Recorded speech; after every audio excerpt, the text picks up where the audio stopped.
할렐루야! 예, 지난 한 주간 동안 우리가 1080 전교인 특별 새벽 기도회를 또 은혜 중에 잘 마쳤습니다. 2021년 새해는 우리 모두가 믿음 안에서 승리할 줄 믿습니다. 그런데 그 끈을 놓지 마시고, 기도의 끈을 놓지 마시고 계속해서 기도하심으로 말미암아서 우리가 믿음으로 승리하는 또 새해가 될 수 있기를 바랍니다. 오늘 이 말씀을 가지고 모세의 두 아들을 통한 교훈이란 제목으로 함께 말씀을 나눔으로 은혜를 좀 나누고자 합니다. 모세의 두 아들을 통한 교훈. 아니, 모세의 두 아들이, 모세의 아들이 둘이든 셋이든 그게 뭐 그리 중요하겠습니까? 다섯이면 어떻고 열이면 어떻고 그게 뭐 그렇게 중요하겠어요? 그런데 중요하기 때문에 말씀에 기록되어 있다는 거죠. 그런데 모세가 두 아들이 있다 하는 사실이 두 번이나 기록되어 있습니다. 성경에는 출애굽기 18장에도 나오고, 또 오늘 우리가 읽은 이 본문에 나오고, 사도행전 7장에도 보면 7장 29절에 모세가 이 말을 인하여 도주하여 미디안 땅에서 나그네가 되어 거기서 아들 둘을 낳으니라, 그렇게 말씀하고 있어요. 그러니까 모세의 아들이 둘이라는 것을 성경에 두 번씩이나 말하고 있다 하는 거죠. 성경은 왜 모세의 아들이 둘이라고 분명히 밝히고 있는 것입니까? 성경은 왜 모세의 두 아들을 통해서 뭔가 우리에게 전하고자 하는 교훈이 있다는 거죠. 교훈이 있기 때문에 두 번씩이나 그렇게 기록해서 증거하고 있다는 겁니다. 우리는 우리나라도 그렇지만 이 히브리인들도 그렇습니다. 자녀의 이름을 지을 때 그냥 이 서구 사람들처럼 양복 가게 하면 스미스 이렇게 하잖아요. 그냥 자기 가업을 잇는 그 이름으로 이름을 짓는 것이 아니고, 그 아이 하나하나에 대해서 그 마음을 담아서, 비전을 담아서, 꿈을 담아서 아이의 이름을 짓잖아요. 히브리인들도 마찬가지예요. 히브리인들도. 저는 제 이름에 대해서 굉장히 감사해요. 제 이름에 대해서 여러분들은 별로 제 담임 목사 이름을 별로 생각하실 거예요. 그런데 저는 엄청 좋아합니다. 제 이름을. 왜요? 제 이름이 클테자에 준걸준자예요. 이름에도 클테, 크다는 거죠. 큰 인물이 된다 이 말입니다. 아직은 조금 큰 인물이 안 됐지만 앞으로 큰 인물이 돼 간단 말이죠. 제가 죽을 때는 가장 큰 인물이 되어 있지 않을까, 그런 생각도 해봅니다. 왜요? 저는 가만히 생각해 보니까 대기만성형이에요. 제가 대기만성형. 저는 갈수록 잘할 겁니다. 할렐루야. 여러분 믿어주세요.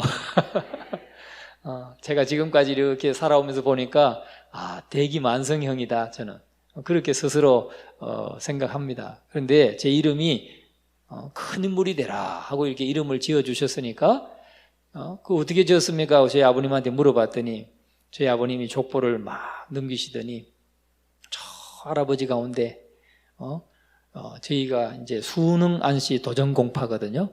그런데 18대 할아버지인가 중에서 벼슬을 하신 분이 계시더라고요. 그분의 이름을 한자 하나도 틀리지 않고 그대로 제 이름을 지었더라고요.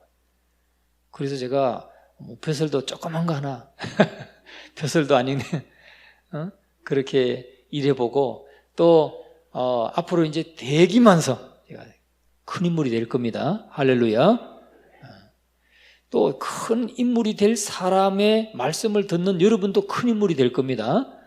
할렐루야. 예, 그래서 자기 이름에 참 자부심이 있어야 돼요. 저는 제 이름에 참 자부심이 있습니다. 그런데 모세가 두 아들을 이름을 지으면서 첫째 아들은 게르솜이라고 지었어요. 게르솜. 둘째 아들은 엘리에셀이란 이름, 이렇게 지었어요. 엘리에셀. 게르솜이라고 하는 이름은 게르는 나그네다 하는 뜻이에요. 나그네.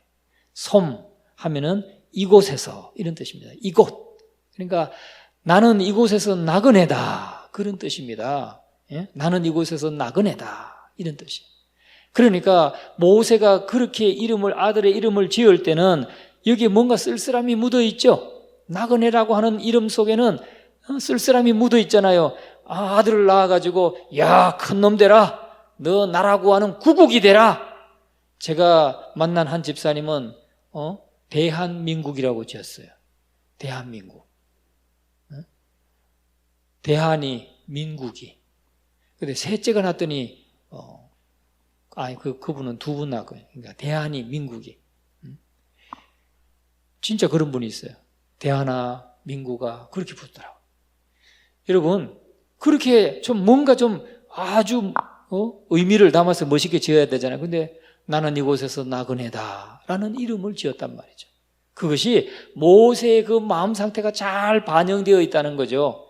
애굽에서 자기는 바로의 공주의 아들이라고 생각했는데 보니까 자기는 히브리인이고 공주의 아들로 이렇게 자라긴 했지만 궁중에서 자라긴 했지만 자기는 애굽 사람이 아니라 히브리인이라는 것도 나중에 알게 됐고, 그런데 동족이 어느 날 보니까 동족이 얻어맞고 있어요. 얼마나 분개했는지.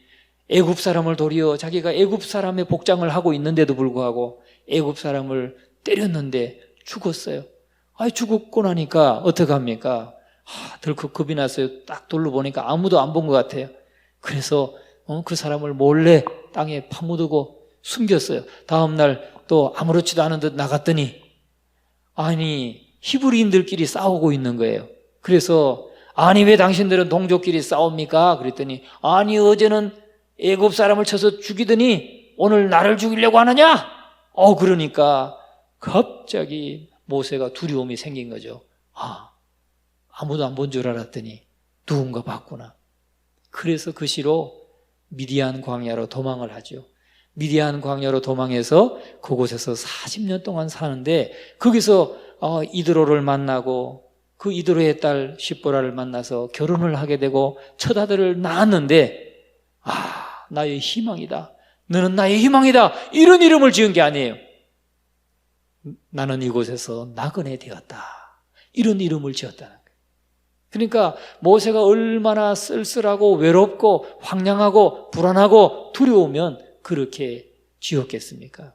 모세의 마음이 잘 나타나고 있는 것입니다. 둘째 이름은 엘리에셀이라고 지었어요. 엘리 할 때 엘은 하나님이란 뜻이에요. 우리가 알렐루야 할 때도 마찬가지고 엘, 이 말은 다 하나님이란 뜻이에요. 하나님. 리는 나의. 그러니까 나의 하나님 이 말이죠. 엘리 하면은 나의 하나님. 에셀은 돕는다 하는 뜻입니다. 돕는 자라는 뜻입니다. 에셀, 에벤에셀 그러면 여기까지 도우셨다 그 말이죠. 그러니까 에셀이라는 말이 돕는 자라는 뜻이에요. 그러니까 엘리에셀은 나의 하나님은 돕는 자이시다 이런 뜻입니다. 그러니까 이 첫 아들을 낳고 둘째 아들을 낳기까지 몇 년의 세월이 지났는지는 모르겠어요. 나이 터울이 기록되어 있지 않으니까 알 수 없습니다. 그러는데 나는 이곳에서 나그네다 하는 이 쓸쓸함과 외로움, 이런 마음의 상처, 두려움, 불안감 이런 것들이 치유가 되기는, 이런 상처가 치유되는 데는 사실은 짧은 세월이 아니죠. 좀 많은 시간이 흘러야 그런 게 될 수 있죠. 그래서 둘째 아들을 낳았을 때는 하나님이 내 아버지의 하나님이 나를 바로의 칼에서 구원하셨다 함이더라. 그러니까 애굽에서 그 미디안 광야에서 생활하다가 하나님 이제 아들도 낳고 결혼도 하고 아들도 낳고 그렇게 살다 보니까 시간이 지르면서 마음의 상처도 하나둘 아물어가고 치유받고, 그리고 아들을 낳고 둘째 아들을 낳을 때는 가만히 자기가 돌아보니까 그때 내가 애굽의 바로왕 앞에 잡혔으면 내가 그때 뼈도 못 추리고 당연히 죽을 수밖에 없었겠구나. 그런데 그 순간순간 하나님의 도우심을 생각해 보니까 하나님이 나를 도우셨구나. 이 사실을 깨닫게 된 것이죠. 그러니까 둘째 아들을 낳고 나서는 나의 하나님은 나를 돕는 자시다. 나의 하나님은 나를 돕는 자시다. 라고 이름을 짓게 되었다는 거예요.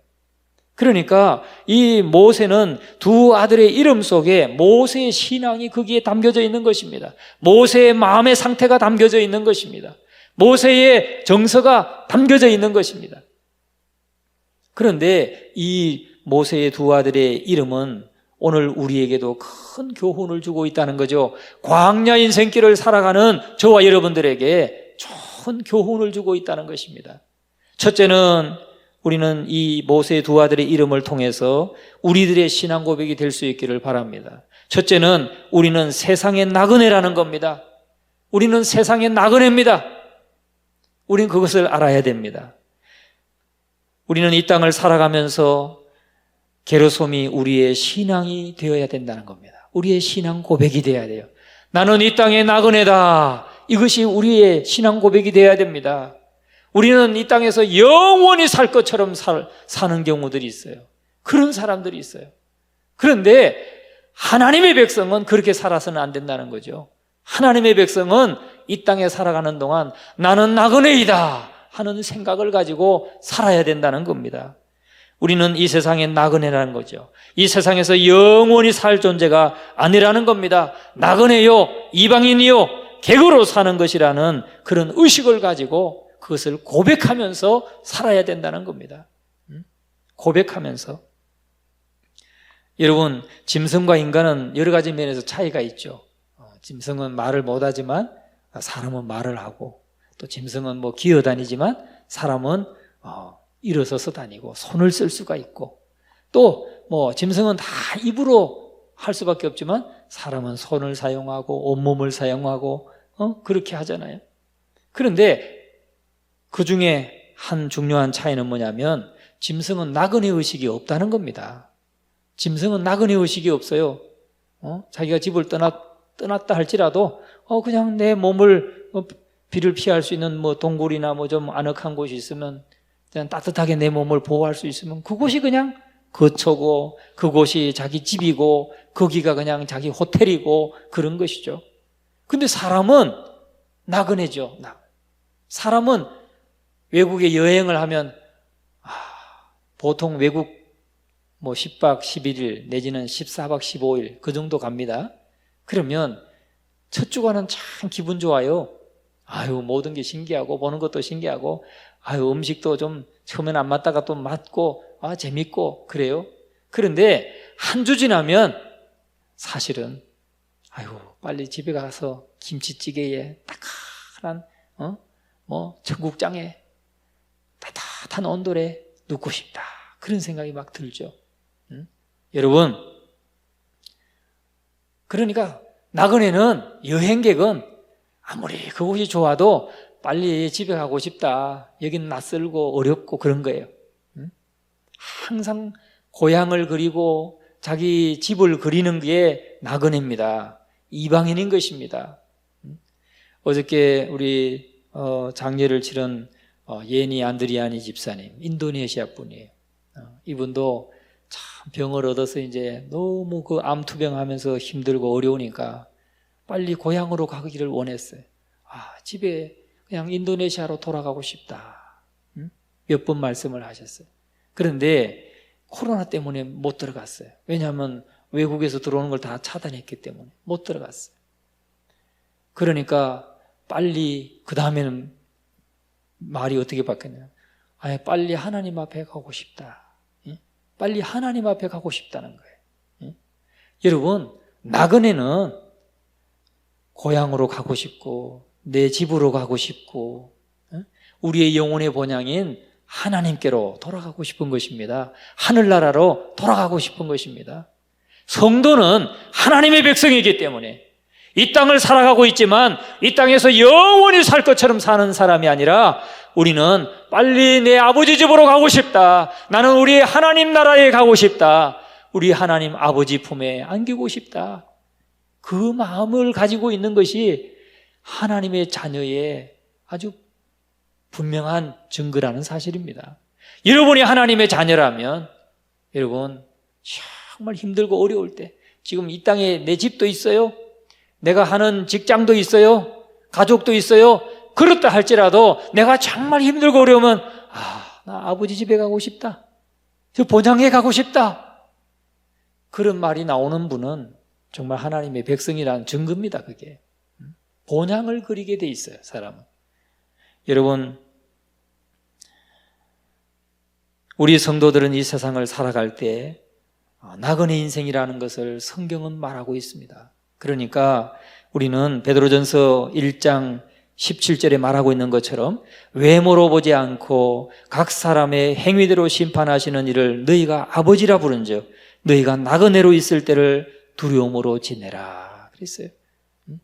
우리는 우리의 외모를 보고 우리를 심판하시는 하나님이 아니라 우리의 행함을 보고 우리가 마음에 뭘 생각하고 뭘 추구하고 어떻게 생활하고 어떻게 행동하고 하는 그 우리의 마음 중심을 보시는 하나님이기 때문에 나그네로 있을 때를 두려움으로 지내라는 거예요. 이 말이 무슨 말입니까? 너가 인생은 나그네다 이 말이에요.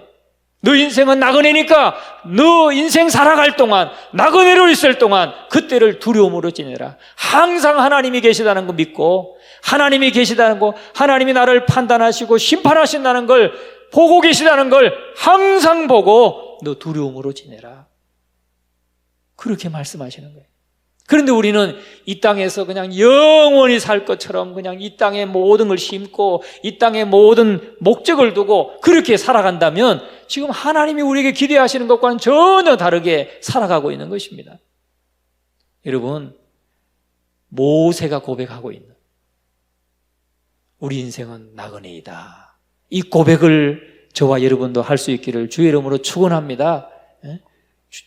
믿음의 선조들은 자기 자신을 나그네라고 생각했어요. 히브리서 11장 13절에 이 사람들은 다 믿음을 따라 죽었으며 약속을 받지 못하였으되 그것들을 멀리서 보고 환영하며 또 땅에서는 외국인과 나그네임을 증언하였으니, 땅에서는 외국인과 나그네임을 증언했다는 겁니다. 내 삶은 외국인과 같습니다. 나는 이 땅에서 나그네와 같습니다. 나는 이 땅에서 이방인과 같습니다. 이렇게 고백하면서 살았다는 거예요. 그 말은 이 땅에서 영원히 살 것처럼 살지 않았다는 거예요. 여러분, 그렇다고 우리가 막 살아라는 말이 아닙니다. 삶을 포기하고 막 살고 그렇게 말하는 게 아니에요. 아까 그랬잖아요. 나그네로 있는 동안을 두려움으로 지내라. 왜? 하나님이 다 보고 계신다. 하나님이 보고 계시고 하나님이 다 판단하고 계시니까 두려움으로 지내라. 늘 하나님 앞에서 살아라 이 말이죠. 여러분, 인간은 본향에 대한 그리움이 있는 것입니다. 본향에 대한 그리움이 있어요. 이 땅에 살면서도 우리는 영원을 사모하는 마음을 항상 잊지 마시기를 주의 이름으로 축원합니다. 영원을 사모하는 마음, 그러니까 본향을 사모하는 마음을 잊어서는 안 된다는 겁니다. 이 땅에서 열심히 살되 늘 본향을 그리면서 천국을 그리면서 살아가야 됩니다. 내 본향은 어떤 것인가 하는 본향에 대한 그리움이 하나님의 자녀들에게는 있는 것입니다. 여러분,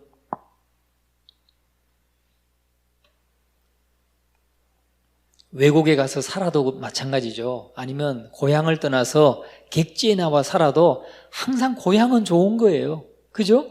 고향 생각하면 얼마나 마음이 푸근해지고, 어린 시절에 맨날 개구리 잡고 뱀 잡고 새알 줍고 막 그렇게 산에 돌아다니던 그 동네가 저도 항상 생각하면 마음에 푸근함을 줘요. 생각만 해도 푸근함을 줘요. 난 거 아무것도 없었어요. 뭐 고구마밭, 뭐 깨밭, 뭐 그런 거밖에 없죠. 그래도 메뚜기 잡아가지고 튀겨 먹고, 그랬던 어린 시절이 늘 푸근해요. 생각하면 푸근해요. 그게 정서가 건강한 것입니다. 난 고향 없어. 지긋지긋해. 내가 자란 곳은 생각만 해도 지긋지긋해. 그런 분은 그 건강한 겁니까? 아니요. 뭔가 쓴뿌리가 많은 사람이죠. 고향이 푸근하고, 고향이 늘 그립고, 그런 분들은 정서가 건강한 사람들이. 그게 정상입니다. 정상. 우리가 하나님의 백성은 늘 영원한 하나님의 나라, 우리가 내려온 그 본향을 그리워하는 마음이 있는 거예요. 그리워하는 마음. 그러니까 오늘 저와 여러분은 늘 본향을 그리는 그런 성도가 되시기를 주의 이름으로 축원합니다. 나그네는 살아가면서 두 가지 질문을 해야 됩니다. 첫째는 내가 무엇을 위해 살아야 하는가 하는 질문을 해야 돼요. 나그네니까. 왜? 여기에 영원히 사는 게 아니니까. 하나님이 부르시면 언젠가 떠나야 되니까 나는 무엇을 위해서 사는가? 이 질문을 우리가 해야 됩니다. 현세의 지위와 현세의 만족만을 위해서 살 것인가? 아니면 내가 영원한 나라, 영원한 내세의 영원한 행복을 위해서 살 것인가? 우리 질문을 해야 됩니다. 그래야 내가 그렇게 살 수가 있는 거죠. 이런 문제에 있어서도 우리는 나그네 의식을 반드시 반영해야 된다는 거예요. 내가 영원한 나라, 영원한 하나님의 나라, 내세를 바라보면서 살더라도 나그네 의식을 가져야 된다는 겁니다. 여러분, 우리가 사는 이곳은 본국이 아니라 외국이다. 여기는 내가 나그네로 살아가는 것이다 라는 생각을 해야 돼요. 우리의 본국은 어디입니까? 영원한 천국. 할렐루야. 영원한 천국, 하나님의 나라, 영원한 본향. 거기가 내 본국이고, 이 대한민국에서 사는 삶은 우리가 나그네로 사는 삶이고 외국인으로 사는 삶으로 살아야 된다는 겁니다. 그런 의식을 가지고 살아야 된다는 거예요. 그게 성경에서 우리에게 계속해서 보여주고 있는 삶이에요. 우리는 이 세상은 그림자입니다. 그림자. 실체는 어디 있습니까? 실체는 저 천국에 있습니다. 천국에. 그러니까 우리는 그림자를 붙들고 살지 말고 실체를 붙들고 살아야 된다는 겁니다. 그래서 우리가 살아갈 때도 너희는 먼저 그의 나라와 그의 의를 구하라. 그리하면 이 모든 것을 너희에게 더하시리라 말씀하시잖아요.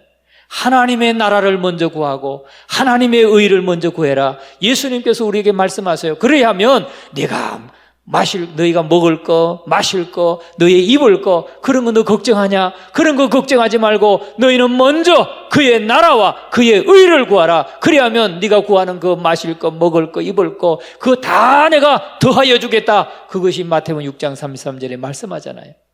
그러니까 우리는 이 땅에 살고 있지만 하나님의 나라를 늘 추구하고 살아야 되는 거예요. 하나님께서 무엇을 옳다고 하시는가? 하나님의 의, 즉 예수 그리스도를 날마다 바라보고 예수님을 닮아가려고 해야 되고 예수님 따라가려고 해야 되고 예수님 따라 그 말씀 따라 살려고 해야 되는 것입니다. 그래야 본향을 그리는 사람이에요. 본향을 그리는 사람. 여러분, 때때로 우리가 나라를 잃고 헤매는 난민들 볼 수 있죠. 난민들.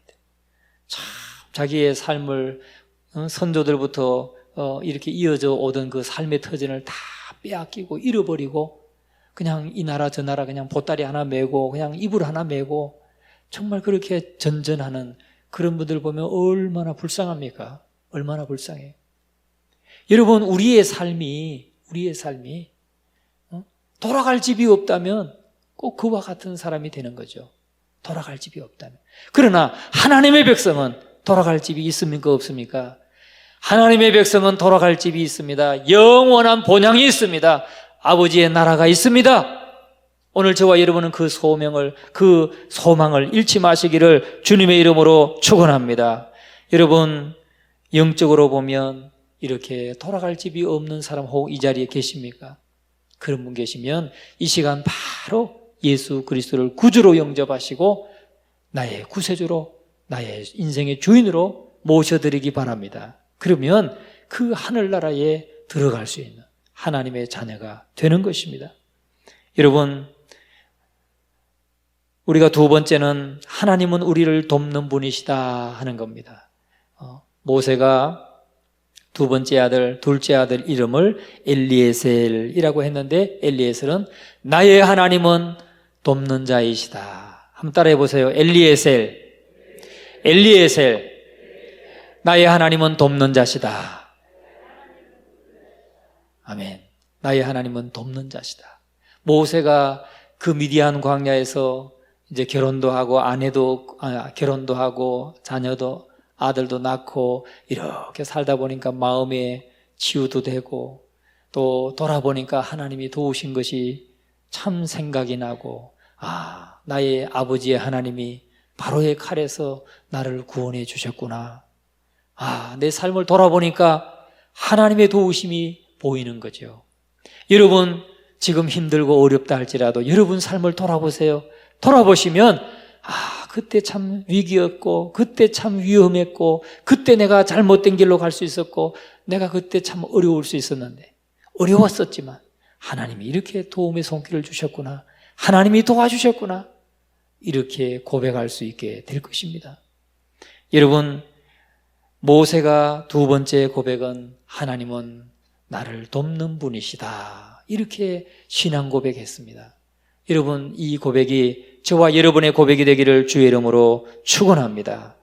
여러분, 우리가 우리의 삶을 돌아보면 반드시 하나님이 내 삶을 도와주셨구나, 하나님이 내 도움이시구나 하는 것을 고백할 수가 있습니다. 그런데 중요한 것은 우리가 아무리 나그네 길을 지금 가고 있잖아요.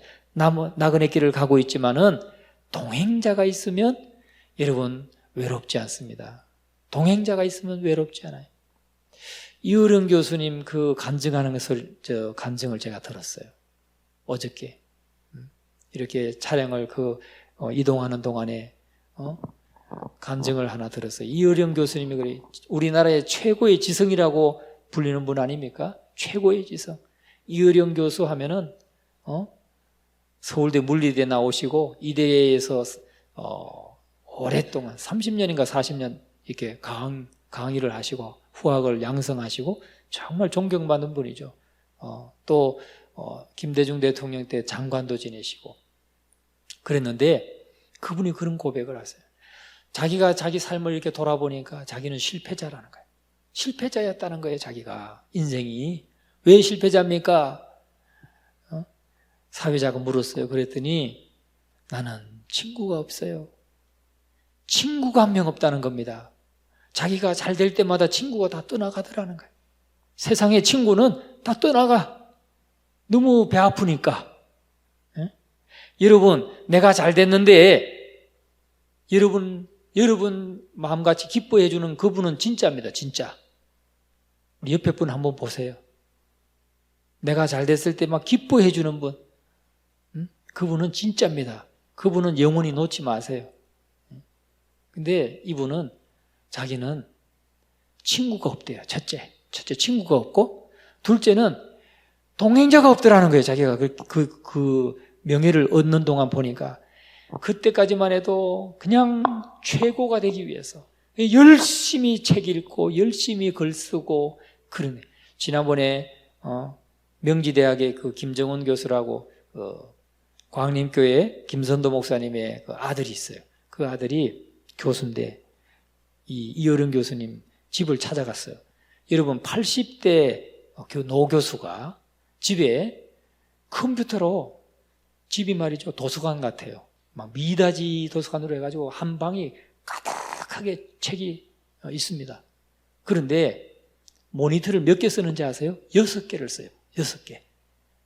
컴퓨터 모니터를 앞에 3개, 의자 삥 돌리면 여기 3개, 6개를 두고 책 읽고 거기다 자료 넣고 책 읽고 자료 넣고 또 그 자료를 뽑아가지고 글을 쓰고 막 그러셔요. 80대 노교수가.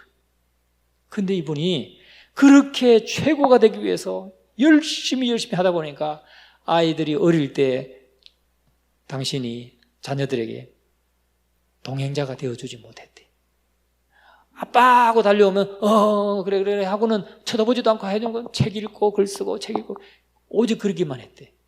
그러다 보니까 딸이 그렇게 뭘 잘해도 공부를 잘해도 동행을 해주지 못했고 아내에게도 그랬고 또 친구들 하나도 없고 그러니까 나는 실패자라는 거예요.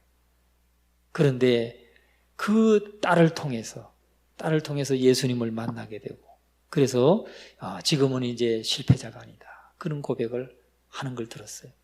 여러분 아무리 나그네 길이라 할지라도 동행자가 있으면 즐겁죠. 외롭지 않습니다. 외국 여행을 해도 그래요. 저도 오랫동안 교제하던 목사님들과 한번 외국의 선교사님 연결해서 이렇게 해외여행을 한 적이 있어요. 그런데 선교사님이 조금 돈을 아끼려고 했는지 우리를 그날은 막 굉장히 좀 장거리 가기도 하고 했지만은 고속도로 휴게소 화장실에서 물을 떠다가 화장실의 수도에서 화장실 물을 떴다는 말은 아닙니다. 화장실 수도에서 물을 떠다가 또 화장실 그 벽에 있는 코드에 전기포트 커피포트 꽂아가지고 물을 끓여가지고 바깥에 나왔더니 또 큰 시퍼런 둥그런 분리수거 통 있잖아요. 쓰레기통. 그 막 3개인가 4개 있는데 거기에다가 막 올려놓고 막 컵라면 물 부어가지고 컵라면 다 먹고 그러면서 야, 세상에 이런 여행도 한번 해본다 우리가 막 그러면서 웃으면서 지냈어요. 동행자가 있고 하니까 즐겁게 보냈는데 돌아오고 나니까 가끔 배가 아플 때가 있어요. 말이지 그 선교사님은 도대체 왜 꼭 그렇게 해야만 했냐. 화장실에서 물 떠다가 커피 그것도 쓰레기통 위에서 막 그냥 커피가 아니라 그 물을 부어가지고 컵라면을 먹게 했을까. 그런 생각했는데 그래도 의가 맞는 이 네 가정이 모여가지고 막 서로 번갈아 운전하면서 막 다니니까 어떻게 지냈는지 모르겠어요. 얼마나 재밌게 지냈는지. 여러분, 나그네 길도 동행이 있으면 외롭지 않습니다. 할렐루야. 여러분, 예전 교회가 여러분의 신앙의 동지가 되기를 바랍니다. 기도의 동지가 되기를 바랍니다. 동행자가 되기를 바랍니다.